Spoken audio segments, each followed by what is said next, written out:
ಅವರಿಬ್ಬರು ಒಂದೇ ತಾಯಿಯ ಮಕ್ಕಳು. ಒಂದೇ ಆದರೂ ಅದೊಂದು ಎಕರೆ ಜಮೀನು ಅವರಿಬ್ಬರ ನಡುವೆ ದ್ವೇಷದ ಗೋಡೆ ಕಟ್ಟಿತ್ತು. ಆಗಾಗ ಇಬ್ಬರ ಮಧ್ಯೆ ನಡೆಯುತ್ತಿದ್ದ ಜಗಳ ಕುಡಿತದ ಮಟ್ಟಿನಲ್ಲಿ ಮತ್ತೊಮ್ಮೆ ಸ್ಫೋಟಗೊಂಡಿದೆ. ಬೆನ್ನಿಗೆ ಬಿದ್ದ ತಮ್ಮನೇ ತನ್ನ ಸ್ವಂತ ಅಣ್ಣನ ಮೇಲೆ ಕಲ್ಲು ಎತ್ತಿ ಹಾಕಿ ಅಣ್ಣನನ್ನು ಭಾರತ ಲೋಕಕ್ಕೆ ಕಳಿಸಿದ್ದಾನೆ.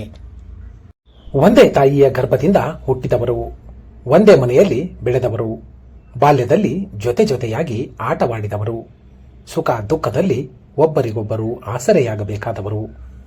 ಆದರೆ ಇದೇ ಸೋದರ ಸಂಬಂಧ 1 ಎಕರೆ ಜಮೀನಿಗಾಗಿ ಇಬ್ಬರ ನಡುವೆ ದೊಡ್ಡ ಕಂದಕವನ್ನೇ ಸೃಷ್ಟಿಸಿತ್ತು. 1 ಎಕರೆ ಜಮೀನು ಇಬ್ಬರು ಸಹೋದರರ ನಡುವಿನ ಸಂಬಂಧಕ್ಕೆ ಮುಳ್ಳಾಗಿ ನಿಂತಿತ್ತು.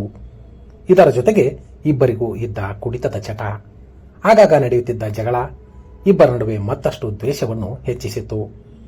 ಕೊನೆಗೆ ಇದೇ ದ್ವೇಷ ಒಡಹುಟ್ಟಿದ ಅಣ್ಣನನ್ನೇ ಭಾರತ ಲೋಕಕ್ಕೆ ಕಳಿಸಿದೆ. ಅಣ್ಣ ತಮ್ಮರ ಜಗಳದಲ್ಲಿ ಸಿಟ್ಟಿನ ಕೈಯಲ್ಲಿ ಬುದ್ಧಿ ಕೊಟ್ಟ ತಮ್ಮ ಸಿಟ್ಟಿನಲ್ಲಿ ಸ್ವಂತ ಅಣ್ಣನನ್ನ ಮರಳಿ ಬಾರದೂರಿಗೆ ಕಳಿಸಿದ್ದಾನೆ. ಹಾವೇರಿ ಜಿಲ್ಲೆ ಹಾನಗಲ್ ತಾಲೂಕಿನ ಬೊಮ್ಮನಹಳ್ಳಿ ಗ್ರಾಮದಲ್ಲಿ ಇಂಥದ್ದೊಂದು ಘಟನೆ ನಡೆದಿದೆ. ಅಣ್ಣ ತಮ್ಮರ ನಡುವೆ ಕೇವಲ 1 ಎಕರೆ ಜಮೀನಿನ ವಿಚಾರಕ್ಕೆ ಪದೇ ಪದೇ ಗಲಾಟೆ ನಡೆಯುತ್ತಿತ್ತು. ಸಂತೋಷ ಜಮೀನಿನಲ್ಲಿ ದುಡಿದುಕೊಂಡು ಜೀವನ ನಡೆಸುತ್ತಿದ್ದ. ಇತ್ತ ಸಂತೋಷನ ಸ್ವಂತ ತಮ್ಮ ಕುಮಾರ ಹೊರಗಡೆ ಕೆಲಸ ಮಾಡಿಕೊಂಡು ಜೀವನ ಸಾಗಿಸುತ್ತಿದ್ದ. ಆದರೆ 1 ಎಕರೆ ಜಮೀನು ಇಬ್ಬರ ನಡುವಿನ ಸಂಬಂಧಕ್ಕೆ ಮುಳ್ಳಾಗಿತ್ತು. ಅಣ್ಣ ತಮ್ಮ ಎಂಬ ಸಂಬಂಧವನ್ನೇ ಮರೆಸಿತ್ತು. ಜಮೀನನ್ನು ತನಗೆ ಬಿಟ್ಟು ಕೊಡುವಂತೆ ಕುಮಾರ ಅಣ್ಣ ಸಂತೋಷನ ಬಳಿ ಆಗಾಗ ಕೇಳುತ್ತಿದ್ದ ಎನ್ನಲಾಗಿದೆ. ಆದರೆ ಆ ತಡರಾತ್ರಿ ನಡೆದ ಇಬ್ಬರ ನಡುವಿನ ಜಗಳ ಮಾತ್ರ ಎಲ್ಲವನ್ನೂ ಮೀರಿಸಿಬಿಟ್ಟಿತ್ತು.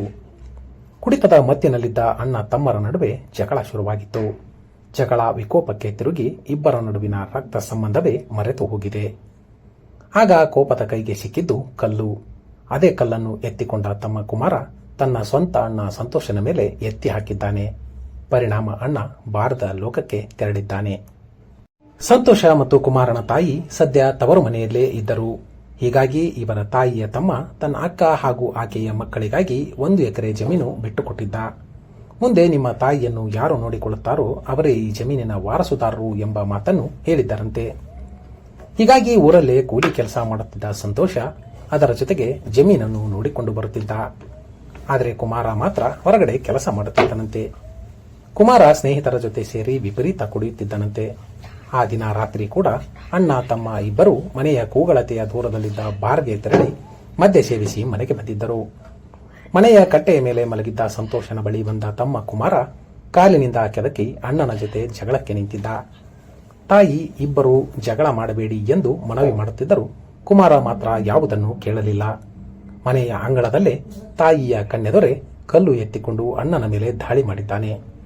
ತೀವ್ರವಾಗಿ ಗಾಯಗೊಂಡ ಸಂತೋಷ ಭಾರತ ಲೋಕಕ್ಕೆ ತೆರಳಿದ್ದಾನೆ. ತಮ್ಮ ಪೊಲೀಸರ ಕೈಗೆ ಸಿಕ್ಕು ಜೈಲು ಸೇರಿದ್ದಾನೆ. ಒಟ್ಟಿನಲ್ಲಿ 1 ಎಕರೆ ಜಮೀನಿಗಾಗಿ ಆರಂಭವಾದ ಜಗಳ ಒಡಹುಟ್ಟಿದ ಅಣ್ಣನ ಜೀವವನ್ನೇ ಕಸಿದುಕೊಂಡಿದೆ. ಅಣ್ಣನನ್ನೇ ಭಾರತ ಲೋಕಕ್ಕೆ ಕಳಿಸಿದ ತಮ್ಮ ಜೈಲು ಪಾಲಾಗಿದ್ದಾನೆ. ಇತ್ತ ಇಬ್ಬರು ಗಂಡು ಮಕ್ಕಳಿರುವ ಖುಷಿಯಲ್ಲಿದ್ದ ತಾಯಿ ಅಣ್ಣ ತಮ್ಮರ ದ್ವೇಷದ ಆಟ ನೋಡಿ ದಿಕ್ಕು ತೋಚದಂತಾಗಿದ್ದಾರೆ. ದಿನಾಂಕ 7ನೇ ತಾರೀಕು ಮೊನ್ನೆ ರಾತ್ರಿ 10:30 ಸುಮಾರು Bommanahalli Hanagal police station limits ಬೊಮ್ಮನಹಳ್ಳಿಯಲ್ಲಿ ಅಣ್ಣ ತಮ್ಮ ಕುಮಾರ್ ಮತ್ತು ಸಂತೋಷ್ ಅನ್ನೋರು ತಮ್ಮ ಆಸ್ತಿ ವಿಚಾರಕ್ಕಾಗಿ ಜಗಳ ಮಾಡ್ತಾರೆ. ಜಗಳ ಮಾಡಿ ಕುಮಾರ್ ಅನ್ನೋನು ಸಂತೋಷನಿಗೆ ದೂಡು ಬಿಟ್ಟು ಕೆಳಗೆ ಬಿದ್ದಾದ್ಮೇಲೆ ಅಲ್ಲೇ ಇರ್ತಕ್ಕಂಥ ಮನೆ ಮುಂದೆ ಅಲ್ಲೇ ಇರ್ತಕ್ಕಂಥ ಒಂದು ಕಲ್ಲು ತಗೊಂಡು ಅವನ ತಲೆಗೆ ಹೊಡೆದಿದ್ದಾನೆ. ತಲೆಗೆ ಹೊಡೆದಕ್ಕೆ ಅವನು ಸ್ವಲ್ಪ ಅರ್ಧ ತಲೆ ಎಲ್ಲ ಡ್ಯಾಮೇಜ್ ಆಗಿ ಅಲ್ಲೇ ಸತ್ತೋಗಿದ್ದಾನೆ. ಸೊ ನಮಗೆ ಲೇಟ್ ನೈಟ್ ಗೊತ್ತಾಯಿತು. ಅದು ಅವ್ರ ತಾಯಿ ಕಂಪ್ಲೇಂಟ್ ಮೇರೆಗೆ ಒಂದು ಮರ್ಡರ್ ಕೇಸನ್ನು ನಾವು ದಾಖಲು ಮಾಡ್ಕೊಂಡಿದ್ದೀವಿ. ಈಗ ತನಿಖೆಯಲ್ಲಿದೆ. ಅವ್ರ ತಮ್ಮ ಕುಮಾರ್ ಯಾರು ಈ ಕೃತ್ಯ ಎಸಗಿದ್ದ ಅವನನ್ನು ಈಗಾಗಲೇ ದಸ್ತಗಿರಿ ಮಾಡಿ ಮನೆ ನ್ಯಾಯಾಲಯದ ತಿಡಿಬೇಡ್ರಿ ಕುಡಿಬೇಡ್ರಿಪ್ಪ ಅಂತ ಇಷ್ಟ ಅಂದಿದ್ದು. ತೆಕ್ಕಿಗೆ ಮುಚ್ಚಿಗೆ ಬಿದ್ದರು.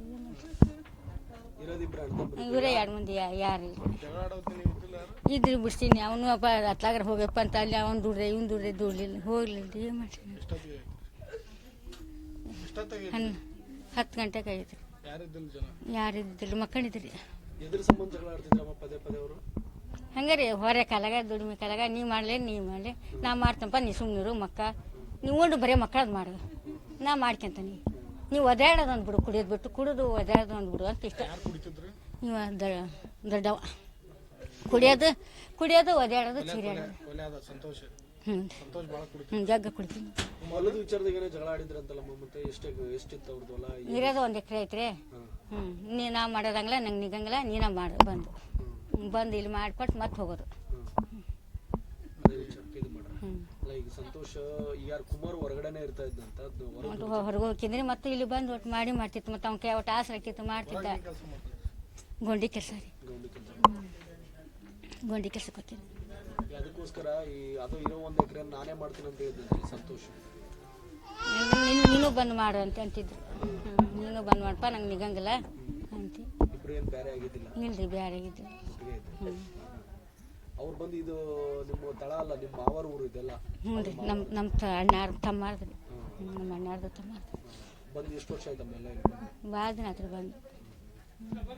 ಒಂದೇ ಹೊಟ್ಟೆ ಹುಟ್ಟಿದಂತ ಇಬ್ರು ಮಕ್ಕಳು. ಹ್ಞೂ ರೀ. ಒಬ್ಬ ಮಗ ಹಿಂಗಾದ, ಒಬ್ಬ ಮಗ ಜೈಲು ಹೋದ. ತಾಯಿಯಾಗಿ ಭಾಳ ತ್ರಾಸ ಆಗುತ್ತಲ್ಲ ಮತ್ತೆ? ಏನು ಮಾಡ್ಬೇಕ್ರಿ? ಇಬ್ರು ಚೆನ್ನಾಗಿ ಮಾಡ್ಕೊಂಡು ಹೋಗಿದ್ರೆ? ಹ್ಞೂ ರೀ, ಮಾಡ್ಕೊಂಡು ಹೋಗಿದ್ರಿ. ಕುಡಿಯೋದಕ್ಕೆ ಒದಾಡ್ಬೇಡಪ್ಪ, ಚೀರಾಡ್ಬೇಡ, ನಮ್ಮ ಮನ್ಯಾಗ ಕಿಮ್ಮತ್ ಹೋಗತಿ ಅಂತಿದ್ದ.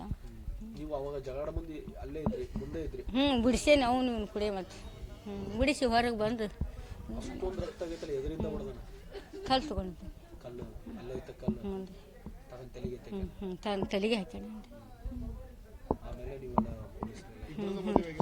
ಇಬ್ಬರದಾಗಿಲ್ರಿ. ಇನ್ನು ಇಲ್ರಿ, ನೋಡಿದ್ದಿಲ್ಲ.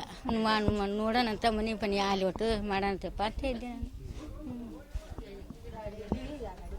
ನಿಮ್ಮ ಹೆಸರಮ್ಮ? ಅಕ್ಕಮ್ಮರಿ. ಅಣ್ಣ ತಮ್ಮ ಹೊಡೆದಾಡಿ ತಮ್ಮನ್ನ ಅಣ್ಣನ ಹೊಡೆದ.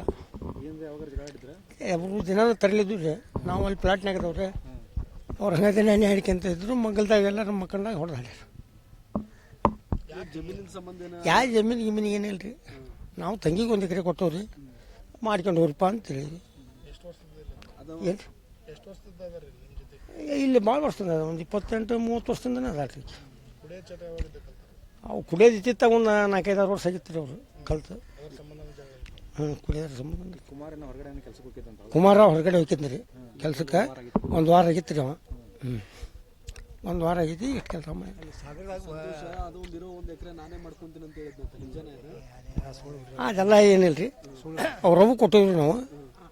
ನಾಳೆ ರವನ್ ಚಂದ ನೋಡ್ಕೊಂಡು ಹೋದ್ರೆ ಆ ಮರ ಉಣ್ಬೋದು, ಈ ಮರ ಉಣ್ಬೋದು, ಚಂದ ಮಾಡ್ಕೊಂಡು ಹೋಗ್ರಪ್ಪ ಅಂತ ಹೇಳ್ತಿದ್ವಿ ನಾವು. ಅದೇನು ರೀ, ನಾವು ನೋಡಿದ್ರೆ ಅಲ್ಲೇ ಪ್ಲಾಟ್ನಾಗ ಅದಾವ್ರಿ. ನನಗೆ ರಾತ್ರಿ 1:15 ಬಂದರು. 1:15 ಬಂದು ಹಿಂಗಾಗೈತಿ ಅಂದರು ನಮ್ಮ ಮಳಿದ್ರು. ಆವಾಗ ನಾ ಬಂದೆ ಇಲ್ಲಿ. ಎದರಿಂದ ಹೊಡೆದನಂತ? ಕಲ್ಲನ್ನು ತೊಗೊಂಡು ಹೊಡೆದನ್ರಿ, ಕಲ್ಲಿಗೆ.